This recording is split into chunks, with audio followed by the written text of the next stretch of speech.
Welcome to the Calling the Quarters podcast. This is season 1, episode 2. Today I'm speaking with author Lisanna Wallace. I've spoken with Lisanna before in my other podcast, and I really enjoyed getting a chance to have a time to reconnect with her and talk with her again. I really wanted to have her on the podcast to show that there are very many different types of witches and different paths, and hers is different than many others. Some people call themselves pagans, some people call themselves witches, some are both. And many different people who call themselves witches are not like another. So one of the reasons, I really want to highlight that in this podcast because many people feel like they can kind of speak with authority and say witches are this, witches are that, when this really isn't the case. There are many different types of witches. And that's something that I really want to address on this podcast. Outside of that, I really enjoyed getting a chance to talk to Lisanna again. I had a wonderful time talking with her. I think we talked for like a half hour after we stopped recording, and I just had to get off because I had family obligations. That shows you how much I enjoy talking to her, and she's such as an engaging, wonderful, and informative person. So it's so easy to.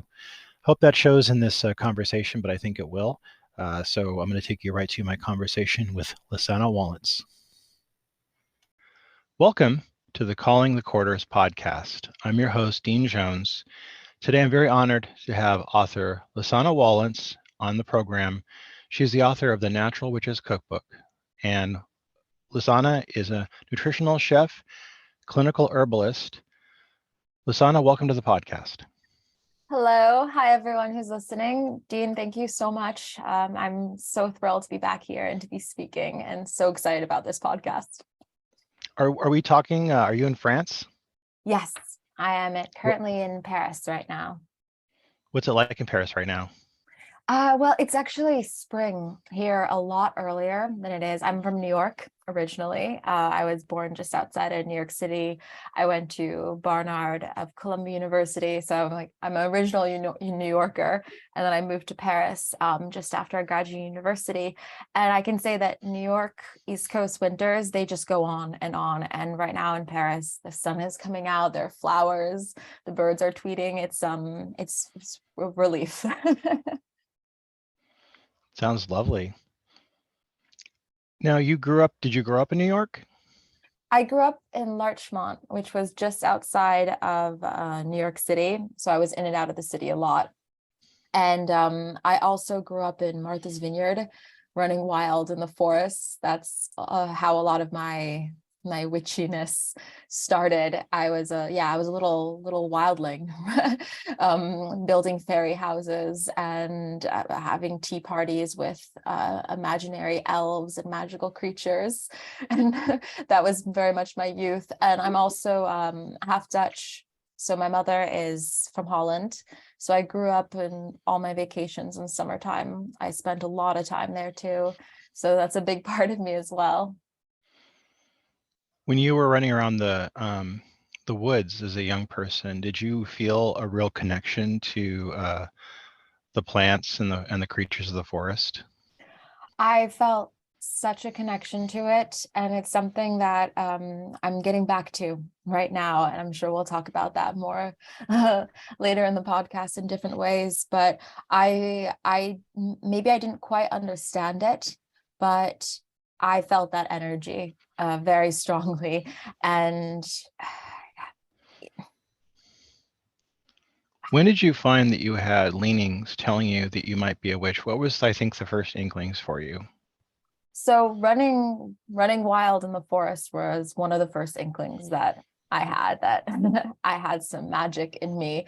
And I even went through a period where I was almost devastated by what I thought was something imaginary, that it couldn't be real. So what do I mean by that? Like discovering the world of Harry Potter and then being so sad that that's not the real world. And I think I want, yeah. And I wanted so much to be a witch, to be connected to something magical, that there was always this sadness that I felt that it wasn't real, because my connection to witchcraft was very much what I'd seen in movies, or even some of the Wiccan pagan type books that I had picked up or looked at from my older sister when she went through a phase, and I was much younger and I couldn't connect with it. So I always felt like it was something make believe. And then as I am now growing into this identity of a witch that I am today, I started to realize that this forest, this connection that I had when I was little, that was the magic for me. That was being a witch, that interconnectedness with nature, with plants. And today I'm finalizing my medical degree in clinical herbalism, so I can truly prescribe plants to people as a medicine, and working with mycology and all these different fields. So it takes me right back to that little kid that was there in the forest. And actually, just as an aside, the forest that I used to play in, it was actually the place that my parents had, how do I say this? The place that my parents had, the land they had bought their home on, turned out to have a native Indian Wampanoag trail that was cutting through the property. Oh, And wow. yeah, and they didn't realize that. And then afterwards they started to clear the land, and they saw this giant sort of incline of a path that's you can't miss it. So it really goes down into the ground. And it was the path they would take to walk to go oystering into the great ponds. So what we did was we kept grooming them, and we kept them sacred. And my mom worked really hard to get moss growing over it. She's pretty witchy herself. So I was not only playing in the forest and connecting with the mushrooms and the plants, but I was actually playing on this sacred ground. And I was very much aware that this was a sacred Indian trail, and thinking of the tribes and the people who had walked on it before. So the connection runs deep, and I'm happy that people are connecting more and more with that. When I when I'm in the room with 10 other witches, even though we all use the term, there is a real distinction, I think, in most people's practices and how they feel and how they self-define. For instance, when I talk about it, I always have a lot of caveats and sidebars. It's almost like a Venn diagram. But for me, I say, I'm a witch, but I also identify as druid, and I also identify as pagan. When you say you're a witch, how do you identify yourself and how do you classify? I love that. And I also love the way you describe the Venn diagrams. I'd never heard someone describe that before. I think a lot of people would feel like they connect with that, because I do feel like in general, witchcraft, this umbrella term, is all these different practices, and we customize it. And that's what's so beautiful about it. For me, I think I inhabit more of this ancient archetype of the healer type witchcraft, green witchcraft, culinary witchcraft, herbalist. So for me, it's very much using plants and nature and food. I like to say food, flora, and fungi as a way to heal. So wielding the elements. And within that practice, or sort of around that practice, there are these offsets, like, for example, into crystals or into little rituals or ceremonies. That's something that is also part of it. For me, I think I would say I'm less drawn in by the Wiccan side of it, because when I was little and I found those books, there was something in it that I just couldn't connect to, the type of rituals that it was. And I wanted to engage in those rituals. I wanted to feel powerful and magical, and I wanted what they were talking about, but I didn't know how to make it happen on my terms. And I love and think it's amazing that people can practice in that kind of more ritualistic altars, ceremonies way. And I wish I was connected with more people that I can learn from them, perhaps. But for me, I really felt connected with this witch identity, this power, this magic, when I'm brewing potions and making healing blends and cooking. And then I can start to see magic and sublimation take place. I see that I can give a healing tea to somebody and it can change their mood or help them feel better. So for me, that's this healing, culinary, herbalist, green witch archetype is something that I feel like I most identify with. Was there a moment for you in your life where you said out loud, "I am a witch"? What was that like for you, and when did that happen? I think my book, the Natural Witches Cookbook, I think when that came out, that really was that moment for me. And the fact that the French publisher that the book was published with first, because I originally wrote it in French somehow, and even though I'm not French, I learned the language. And I think receiving that kind of eagerness from my publisher around this concept of the witch, I think that was something that really solidified it for me. I even remember saying to them, if the witch thing is too much, we can take that out and I can make it more just around healing. And they said, no, we want that. And I think I started to have to defend that title and that subject matter. And I found myself breaking down barriers of our former perceptions of the witch. So a lot of our perceptions of witches today come from Disney, which is a pretty anti-feminist depiction of witches. And a lot of the time they're jealousy crazed, obsessed with vanity, using their magic for darkness. So that was what a lot of us grew up with. And then we had Bewitched, for example, and Glenda, and they're these very, very idealized housewife tamed version of witches. I wrote about this in the first chapters of my book to sort of explain this evolution.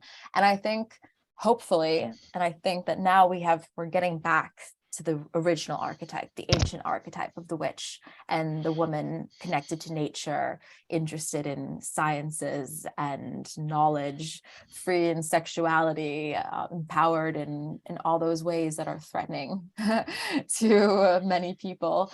And I think that we're breaking through with that. But I remember at the beginning, I really had to say to people like, no, not the bad witch. This is not the crooked nose witch. This is something else. So it's pretty cool seeing that start to shift now, that I don't think people are thrown off anymore the way they were even like 3 years ago. So it's progress. Was it scary at all for people to start referring to you in that way? I think I had fun with it. I remember the first few times when people would ask me, what do you do? Which is always a really weird question for people who are, I grew up in a family with lawyers, consultants, and people who had very, very like titled jobs, or my boyfriend's a musician. It's very, people get that. But me, I mean, I write cookbooks, I do classes, I do all these strange things around it. So I think when I just threw it out there and I said, I'm a witch, it was kind of fun seeing people's reactions to that. I think I mean, there's something a little scary always in pushing boundaries. I was actually thinking before we talked today, like, will this title stay with me? Will this title of witch, will it be something that I use to sort of put myself into a category so people can see that? Or will it sort of become so ubiquitous and everybody kind of embodying this in different ways that the titles will shift? I don't know. It's interesting to think about how this is evolving. Were there any books or people that inspired you in your formative years as a witch? I was a huge Lord of the Rings and Harry Potter kid. Those were worlds that just opened up a fantasy for me into worlds, I would say, because was always collecting as a child Celtic books and myths, and learning about from the Selkies to the Brownies to all the different nymphs and fairies that were out there, and then getting to connect those inside these universes. That was just imagination opening for me.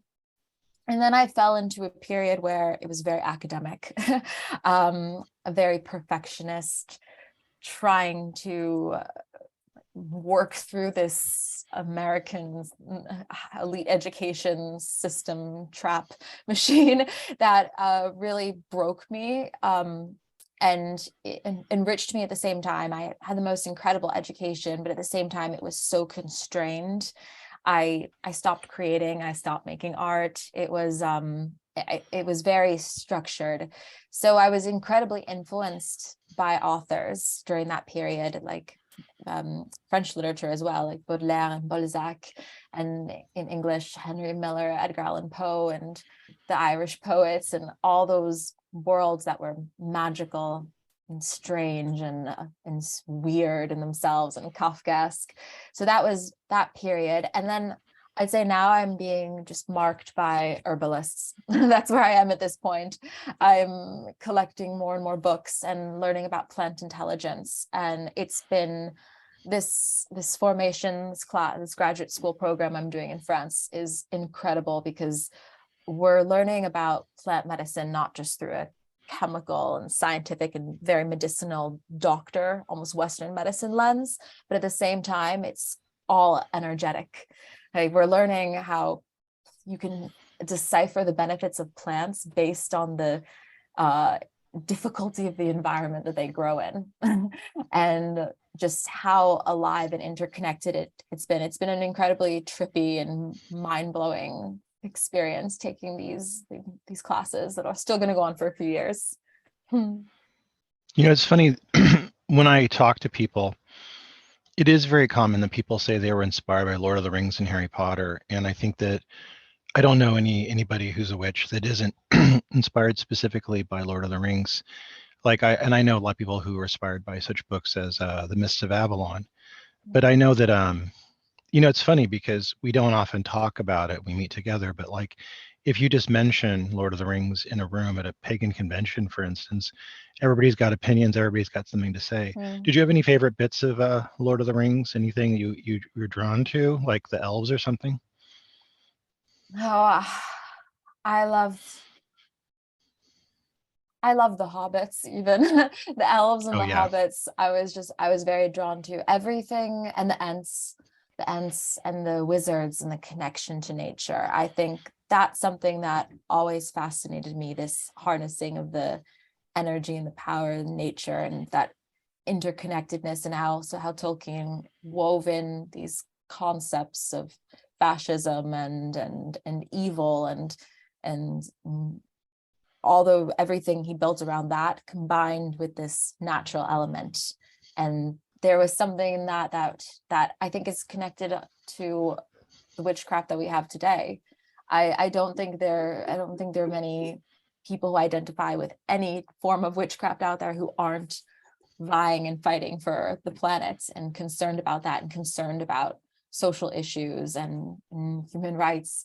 So that's an interesting symmetry with Tolkien. There's that dimension, society as a whole and nature, and that's something we see in witchcraft today as well, I think. Yeah, I mean, I just feel like it resonates again and again. I mean, it resonated in the 80s, it resonated in the 90s, it resonates now. It still has a touchstone for us. Now, I ask everybody who's on the show about their path, and I know that that's something that is not the same for everybody. Like, some people are eclectic, where they kind of borrow from different traditions. I studied Wicca for a long time, and now my studies are more in the order of the bards, ovates, and druids from England, and I study that path right now. Have you studied any paths at all that you were some teachings for you? The path that I am on right now, and the path that really brought me to rediscover and reconnect with this identity of a witch, is very much inside the realm of healing.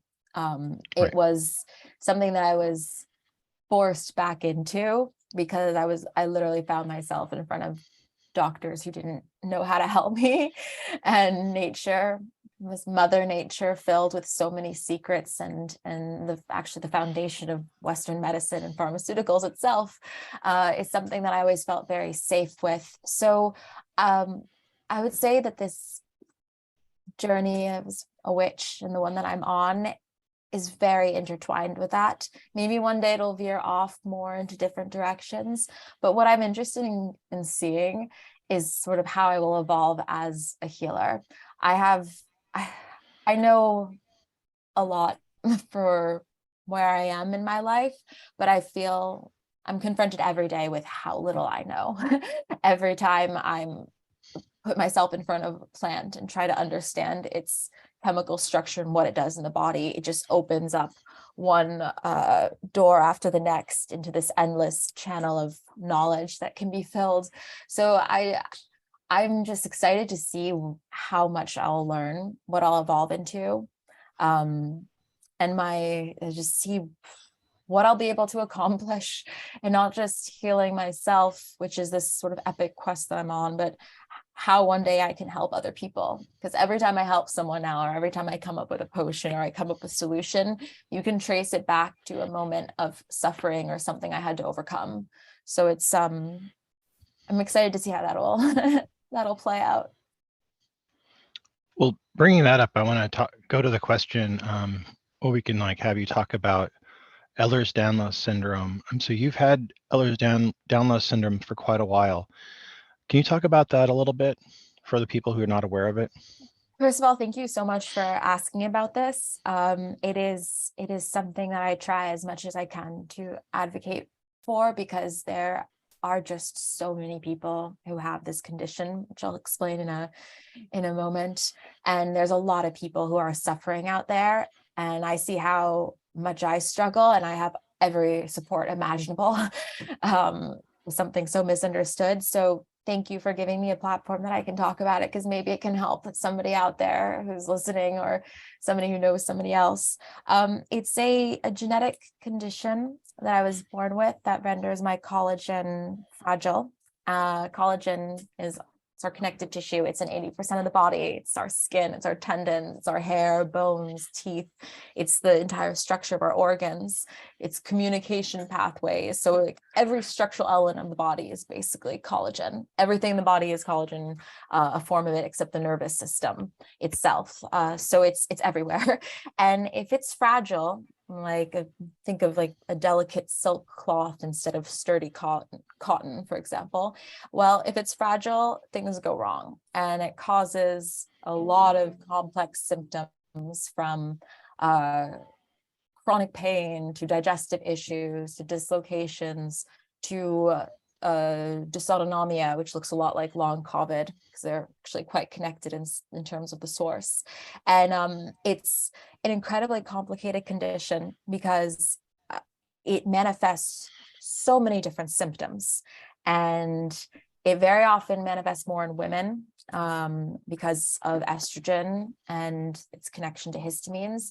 So very often you have people going to doctors and they're complaining about digestive issues, pain, their heart rates, it manifests with mental symptoms that can very often look like bipolar disorder because of adrenaline and nervous system issues. So very often you get the portrait of a woman, or there are men also who have Ehlers-Danlos. I don't want to put them out of this, but so it's very much the portrait of somebody who comes into a doctor complaining about all these diverse things. And then the doctor tells you, okay, you should go see a therapist.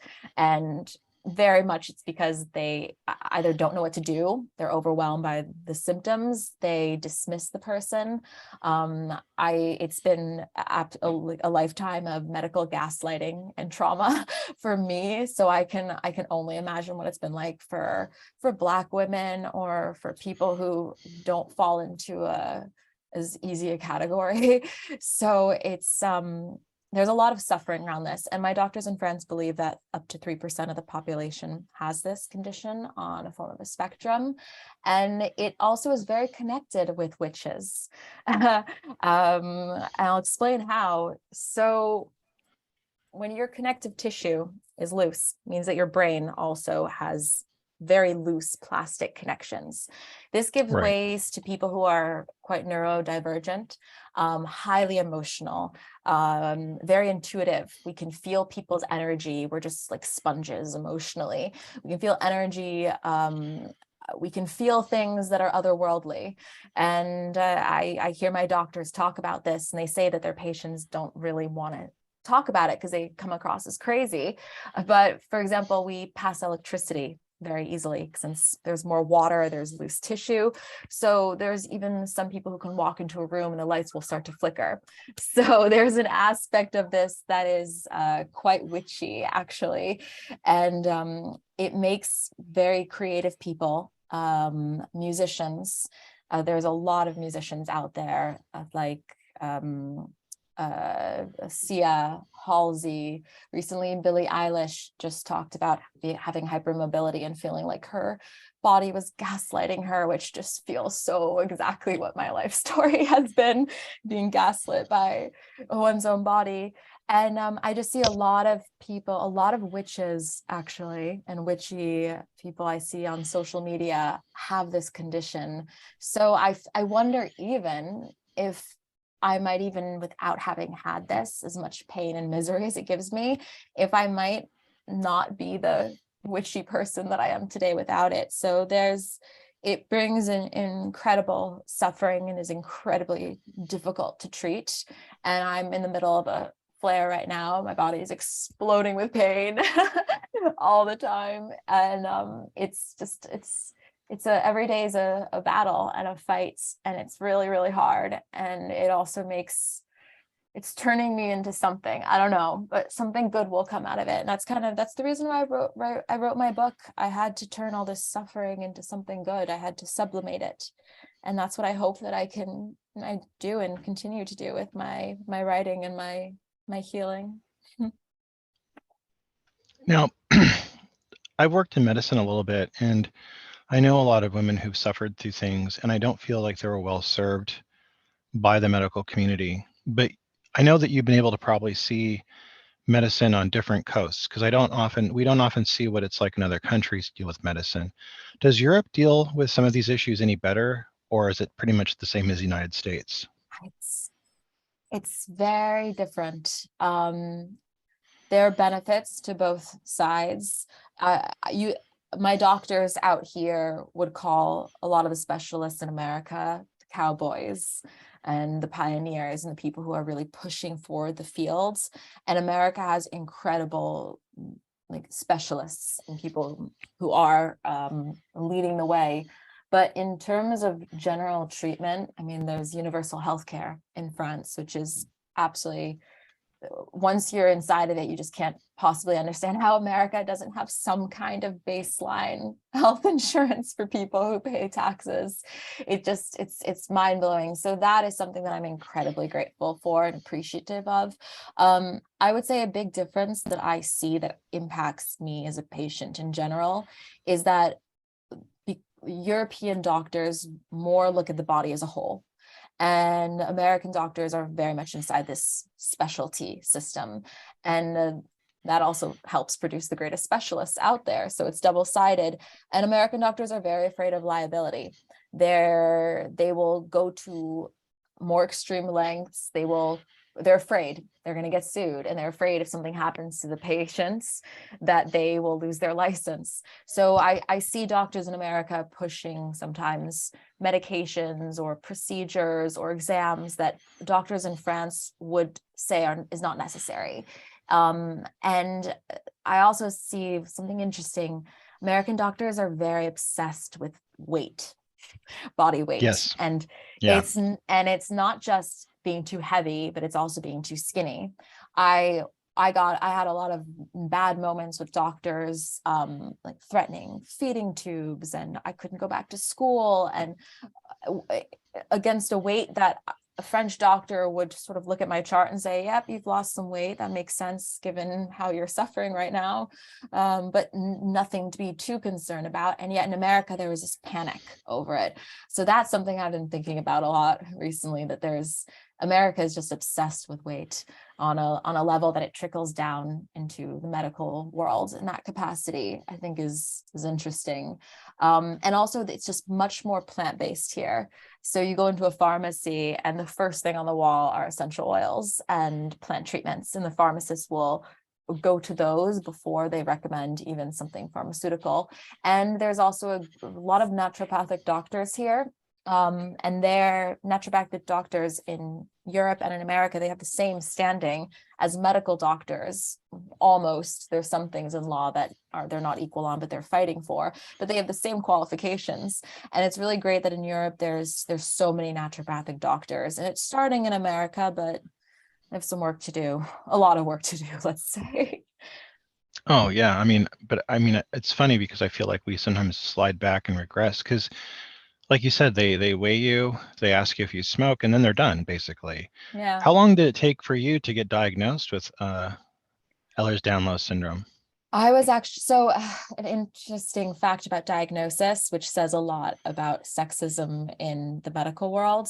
Hmm. Even though I think something like 80% of cases, manifested cases of this condition are in women, the average delay of diagnosis for women of after onset of severe symptoms is 16 years.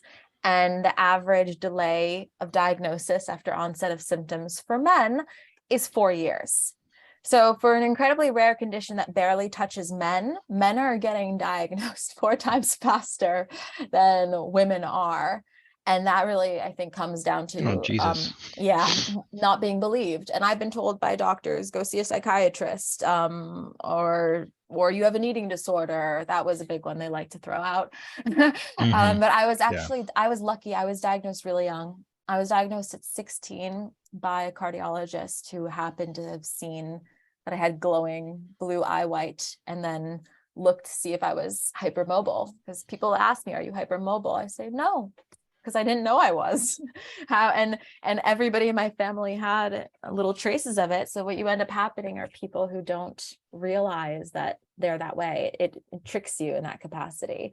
But I have incredible healthcare and support in France, and it just is heartbreaking to me because I have so much support from my family and the people around me, but I hear from my doctors that that's very rare, that most often you have parents and partners and friends and family who don't believe the person, because you look normal. And that's hard for people to wrap their heads around. So even me, I think sometimes, even though I know it's not in my head, I have to tell myself this is real.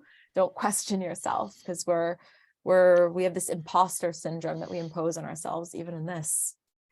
It's crazy.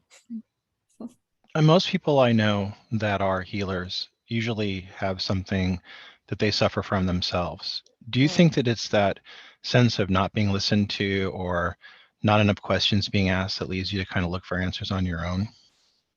That's really interesting. I think when you look into why people do the professions that they do, I think there's always it's always fascinating to try to connect that. Like, why do people cook? Or why do people want to be doctors or healers? Very often for doctors or healers, there's an encounter with something that they're trying to fix or to heal. And sorry, can you just actually repeat one more time and I'll start You again know, the that's question? fine. Yeah, it's kind of Oh, I kind of threw that curveball question no, at you. I started going, no, it was me, please. No, a lot of people that I know that are healers also suffer from maladies Mm, themselves. And I think a lot of times it's because they're not being taken seriously, not enough questions are being asked. And because the medical system relies so much on just, handing out pills and stuff and not really looking at things holistically, do you think that's why some people turn to healing and natural healing mm. and A- homeopathy? Absolutely. I think searching for answers and this sense of empowerment, and using the tools that we have around us, because healing fundamentally started with nature. Like, it is the foundation of all the medicine that we have today. So there is medicine at our disposal. There are answers at our disposal. But when those reach their limits, we go back to the source. And I think healing is something that is in all of us.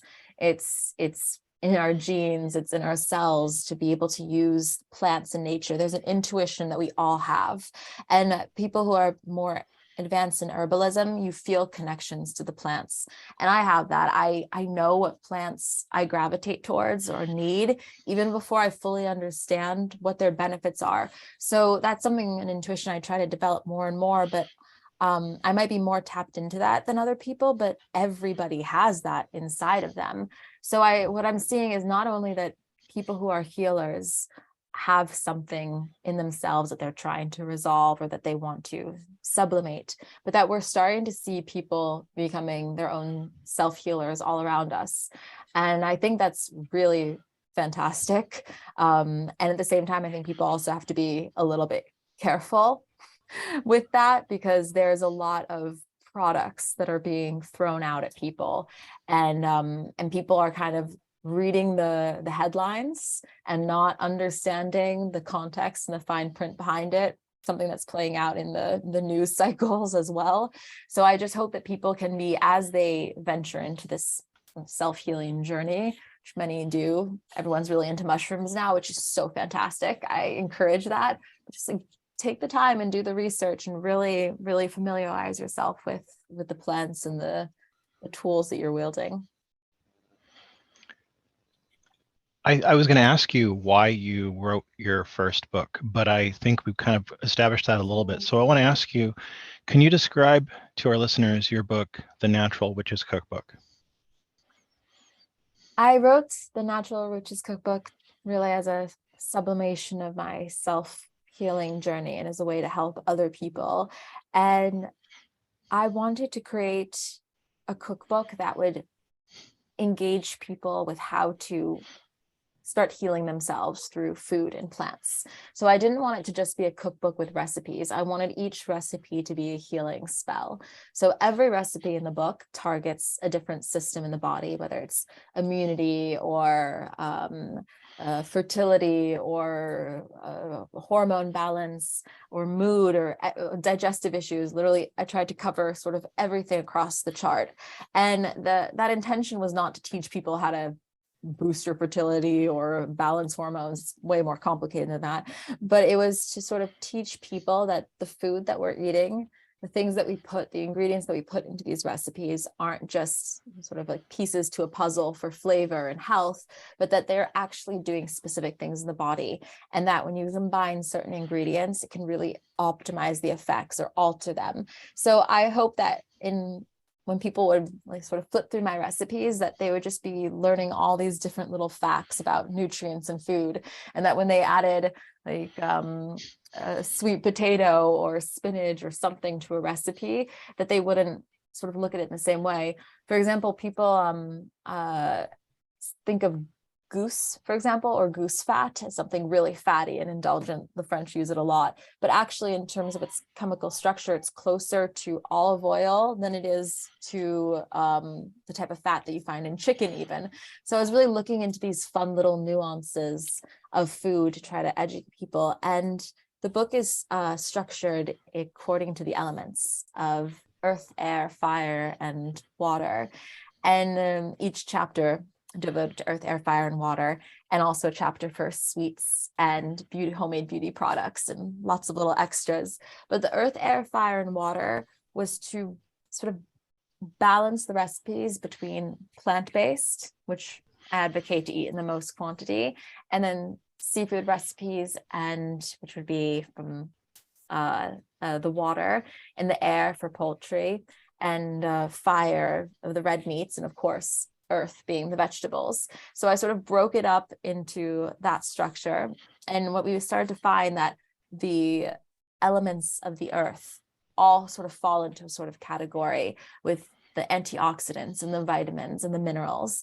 And then when you look at the elements from the ocean, you start to see the same kind of vitamins and nutrients coming out at you, the same trace minerals, the same types of proteins and fats that you find in algae and fish and seafood, and the iron that you find in shellfish. And then looking over at the red meats, you sort of also start to see the kind of nutritive elements come out.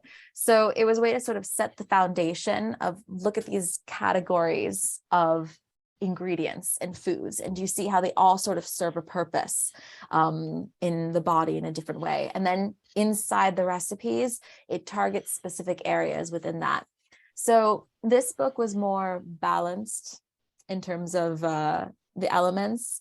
And my next book that I'm finalizing is really much more of the earth, you would say, going deeper into healing, but specifically from the earth. The one thing that I loved about the cookbook that really surprised me and that I don't think you would have gotten without your wonderful photographs was how there was a real visual component to all the foods you were cooking. Was that something you intended? It was something I intended and something that kind of developed. I wanted to showcase the ingredients. So just cooking with them and putting them inside the recipe wasn't enough. I wanted to show these beautiful rhizomes of ginger and turmeric and show the broccoli and showcase them, because that's really what these recipes were about, the healing elements of the ingredients. And then inside that, it started to become like a painting. So when I set up the scene for my photo shoots, there's always this meditative moment when I have all the ingredients laid out and I start to put them on the plate and I find, or on the stone or the surface that I'm working on, and I'm trying to find a balance in it. And it always feels like a mix between painting and sculpture. And what's interesting is I have a background in painting and sculpture, and I did a lot of styling when I worked in fashion, but I never really, I'm more self-taught in photography, but I find that all those other elements inform themselves as I'm working through my photography and videos and styling shoots that I do. I was surprised to hear. For disclosure, I've interviewed you about this book before, so we've asked some of these questions, but it still surprises me that you did the photographs, because they're really, I mean, not that you couldn't be a great photographer, but because most people who write cookbooks aren't good photographers, although I'm seeing more and more people that are lately. But in the past, say the 70s and 80s, that would never have happened. But you shot the photographs for this, and they were really singularly beautiful. And you say you didn't have any training. That's just, you're self-taught. That's just amazing to me. But hearing that you have a background in painting and sculpture, there was kind of a painting element to the photographs. Was that intentional? Yeah, I think it was intentional. First of all, thank you so much. That was so lovely. It was intentional, and it also sort of manifested on its own. And yeah, it's been incredible, sort of finding my eye and my vision and my sort of style inside this. I had to do it very quickly for my first book to really solidify that style. So it's interesting reflecting on it that I I didn't have anything else that I think could have come out. So that was something pretty innate to me. I didn't have to search a lot for that, but it's an art that I'm constantly evolving with. For my last book, I had to photograph it in winter in an attic studio in Paris, and I had to recreate sunlight because it was getting dark at 2 o'clock. There was no, it was the most insane circumstances. So that was an incredible work of light manipulation. And then for this next book, I have been just adamantly obsessed with sunshine. And I said, this one I'm not doing inside a dark attic. So I've been photographing this one, the next book, kind of all over the world, it feels like, but absolute natural sunlight. So it's been quite an interesting journey as a photographer, but thank you so much. I don't think anybody would have ever guessed that you photographed it in an attic. I mean, the photographs are really well done. And I love in fact, maybe it made it a plus, because I think It they might just look have. really good. Yeah. Thank you. I might have. I use a lot of, I had candles lit up to create natural lighting. And Oh yeah. there's an effect in this book that it's mysterious and magical. So maybe it ended up being a plus, as challenging as it was. Now, who are some of the authors that have inspired you as a writer? Um, I was going back to all these French poets and Irish poets and all the people from my academic years. Those had formidable influence on me. Also American writers like Norman Mailer, Tim O'Brien, so forth. But I actually, as I was thinking about that list, I realized the person who has influenced me the most as a writer is actually my father. My father is an author himself, and it's thanks to him that I can write and that I am writing, really. And he was originally a human rights activist and a federal prosecutor and lawyer and wearer of many hats. And he's written multiple books, and he's actually coming out with a book about Siberia Russian penal system called Into Siberia. So he's an incredible author, and he was just working with me since I was a small girl on how to write. He would go through my essays for school and cover them in notes and really work with me on sculpting it and sculpting sentences. So he's someone who has impacted me more than anybody has. And also I'm somebody who just talks so much. I pack words into sentences, and he's very precise with his words and very simple, impactful sentences. So I still strive to even more like him in my writing. So yeah, my father, Gregory Wallance, he's influenced me probably the most from anyone. What a wonderful mentor to have. That's really beautiful. I'm so lucky. Now, you've teased some mentions of a book. So what's next for you? Well, my next book is pretty much finished.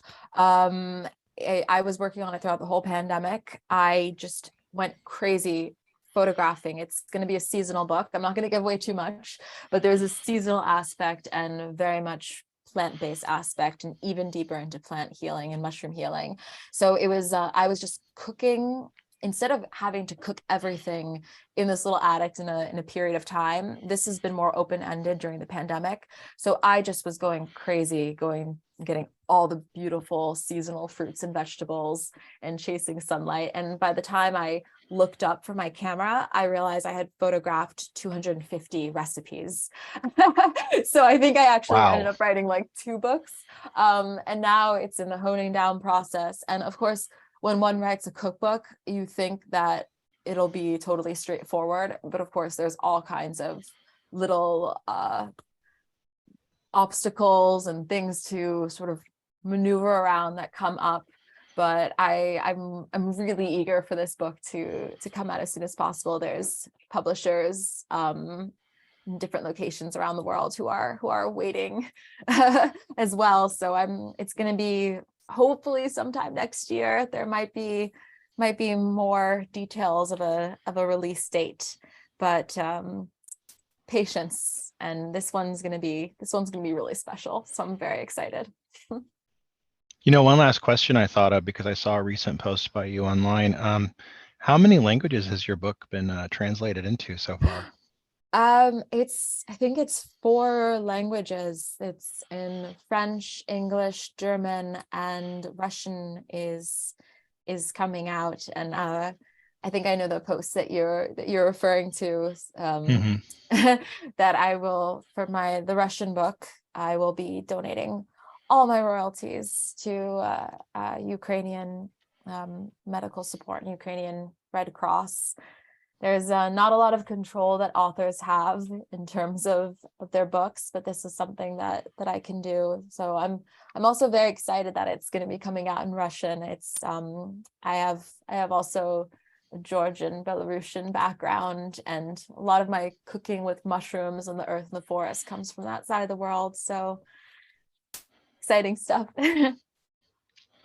That's just really beautiful. I mean, it must be thrilling to find all these different communities your book's being read in, isn't it?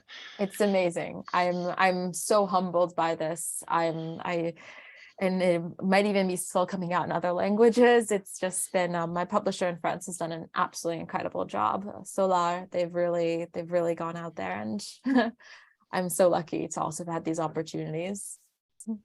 I see your book everywhere when I go out. Now, Oh is my it thrilling God. for you?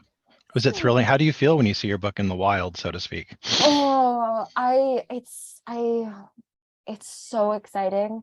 It's a little surreal to see that. It's so scary also putting a book, being an artist or creating anything that's a product that you pour yourself into like that.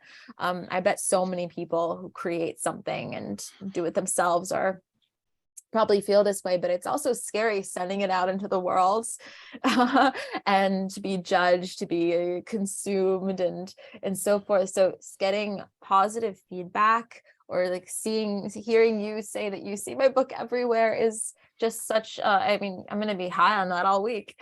So it's great because we all try so hard, and it's seeing all these. I mean, I don't look at books, I would say the same way, like what authors, what they pour into. And I think people don't even realize how much, how that I like the expression a lot of cookbook women are using about book babies, like it's giving birth. And it really does feel like a labor, a Yeah. creation. And it's so it's really special. Actually, my dad always said something funny. He says being an artist, whether it's music or books, he says it's like you have a baby, you take the baby out into the world, and then people will feel like they have the right to come up to you and say, oh, that's the ugliest baby I've ever seen. And he's like, that's what it feels like. I was like, yeah, that's a good metaphor. I like that. Lisanna, I want to thank you for being on the podcast and talking about, your life as a witch. Thank you for being here today. Thank you so much, Dean. I am so grateful to have this little platform and to be able to speak with you about this. You've been so generous to all of us and to all the witches and authors that you have been showcasing and speaking with. So we're also endlessly grateful to you. Thank you. Well, I love. That was my conversation with Lisanna Wallace. You can get her book, The Natural Witches Cookbook, through all better bookstores. We have a link to it in the bio as well. Next week, we'll be talking to Janae Marin Tate. She's the author of Tea Magic, Spells, Rituals, and Divination in Your Cup. I had a great time talking to Janae, and I can't wait to have you hear my conversation with her. I hope you all have a really great week, and you're having a really great time right now. The spring equinox is coming up, and I hope you have a great time celebrating that. Until next week, have a wonderful, wonderful week.